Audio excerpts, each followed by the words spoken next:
Aleluya, aleluya. En el nombre del Padre, y del Hijo, y del Espíritu Santo. Amén.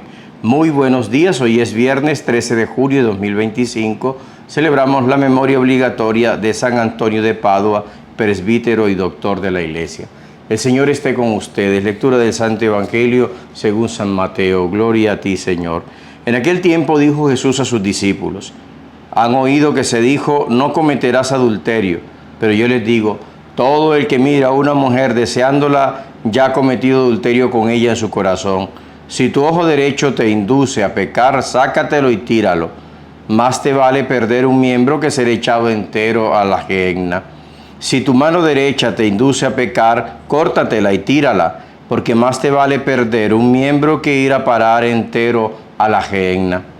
Se dijo, el que repudia a su mujer, que le dé acta de repudio. Pero yo les digo, que si uno repudia a su mujer, no hablo de unión ilegítima, la induce a cometer adulterio, y el que se casa con la repudiada comete adulterio. Palabra del Señor. Gloria a ti, Señor Jesús. San Antonio de Padua nació en Lisboa en 1195, santo franciscano de origen portugués, sacerdote y doctor de la Iglesia. Su nombre de nacimiento era Fernando Martins, era hijo primogénito de Martín de Alfonso, caballero portugués, descendiente de nobles franceses, los Villon, y de María Taveira. Estudió en la escuela catedralicia, donde un tío suyo era maestro o maestrescuela. Más tarde, en torno a 1210, ingresó en el monasterio de canónigos regulares de San Agustín de San Vicente de Fora, cerca de Lisboa. Allí tuvo como maestro al propio prior Pedro y a un hombre de amplios conocimientos como Petrus Petri, pero su familia y amigos no aceptaron su vocación y trataron de hacerle abandonar.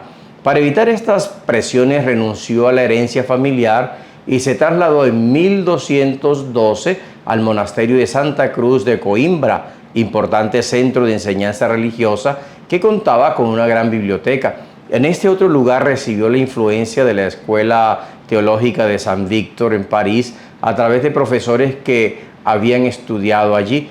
Tampoco en Coimbra encontró tranquilidad, pues el monasterio se vio afectado por el enfrentamiento entre el rey Alfonso II de Portugal y el Papa Inocencio III. Su propio prior Juan fue excomulgado por apoyar al primero. Hacia el 1219, fecha en que probablemente era ya sacerdote, conoció a la pequeña comunidad franciscana de Coimbra, establecida poco antes en el eremitorio de Olivais, y se sintió atraído por su modo de vida fraterno, evangélico y en pobreza. Cuando poco después llegaron a su monasterio restos de los primeros mártires franciscanos muertos en Marrakech, decidió ingresar en la nueva orden que a causa de su reciente creación aún estaba poco extendida y carecía del prestigio que alcanzaría más adelante. Fray Juan Parenti, fray provincial de España, presidió pues la sencilla ceremonia de toma de hábito franciscano, era el verano de 1220, en la que cambió el nombre de Fernando por el de Antonio. El eremitorio de Olivais estaba dedicado a San Antonio Abad, símbolo de su cambio de vida. Tras un breve noviciado impulsado por el ejemplo de los mártires franciscanos, parece que en otoño de ese mismo año embarcó hacia Marruecos junto con otro hermano de orden, fray Felipe de Castilla, para alcanzar el martirio. Sin embargo, al poco de desembarcar contrajo la malaria, enfermedad que le dejaría secuelas para toda la vida. Convaleciente todo el invierno, se vio obligado a abandonar el país. Su intención era ahora llegar a las costas españolas y desde ellas volver por tierra a Portugal, pero una tempestad llevó el barco que viajaba hasta Sicilia. Permaneció algún tiempo en Milazzo, costa noreste de la isla, donde había una comunidad franciscana para completar su recuperación. En junio de 1221 asistió al capítulo de su orden en Asís, capítulo de las Esteras, que convocó a 3000 franciscanos. Allí conoció a San Francisco de Asís y decidió no regresar a Coimbra para ponerse al servicio de Fray Gracián, provincial de la Romaña. Este lo invitó durante un año al eremitorio de Montepaolo, cerca de Forlì, para que se fortaleciese antes de encomendarle alguna misión de apostolado.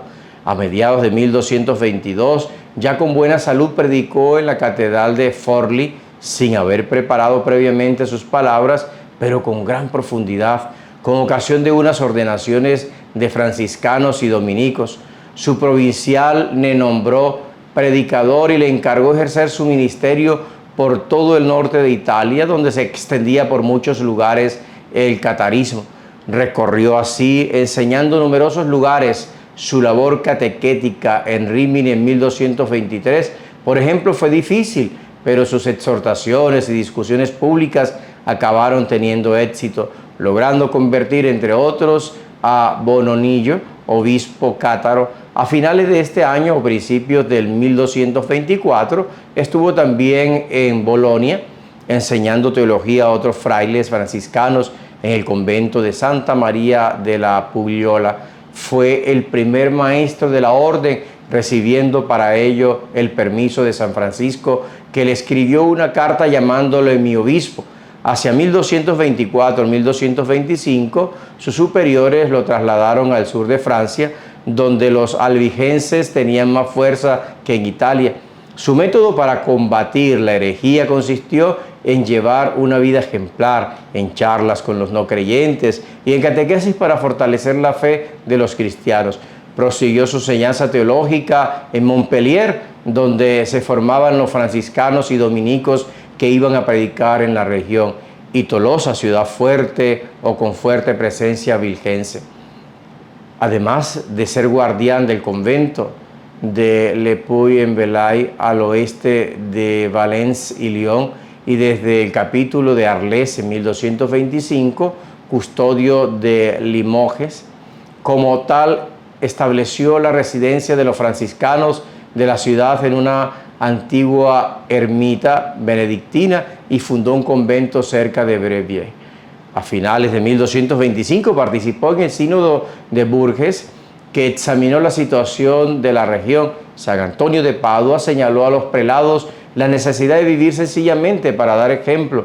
El obispo de Bourges, Simón de Sully, respondió a sus palabras y aplicó en lo sucesivo la reforma de costumbres, ayudándose de franciscanos y dominicos para la evangelización de su diócesis. La muerte de San Francisco, el 3 de octubre de 1226, le obligó a viajar a Asís como custodio de Limoges para asistir al capítulo general que debía elegir nuevo ministro general. Este tuvo lugar el 30 de mayo de 1227, siendo elegido Fray Juan Parenti, buen conocedor de la valía de Antonio. Le nombró provincial de Romaña. Muy querido por sus frailes, recorrió los lugares de su provincia donde había conventos franciscanos. Uno de ellos fue Vercelli, donde predicó en la catedral con gran impacto y conoció al teólogo y canónigo regular Tomás Galo. También por entonces debió estar durante estancias largas en Padua, donde fundó una escuela de franciscanos y comenzó a escribir una serie de sermones. Fruto de su labor fue el aumento de las misiones de predicación y la fundación de numerosos conventos. En el capítulo general de 1230, reunido con ocasión del traslado de los restos de San Francisco a su Basílica de Asís, pidió a Parenti que le retirase del cargo a causa de su mala salud.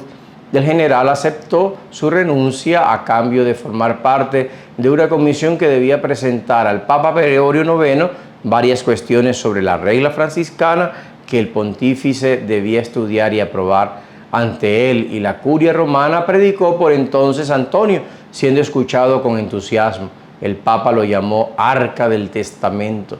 Es posible que colaborase en la redacción de la bula Quo Elongati, respuesta a los problemas planteados por la orden al pontífice. Después marchó al que sería su último destino, Padua, en la que se entregó con tal ardor que en lo sucesivo a su nombre quedaría asociado el de la ciudad, Antonio de Padua. Se instaló primero en la capilla de la Arcella, junto al convento de las Clarisas, pero solía predicar en el convento franciscano de Santa María, extramuros de la ciudad.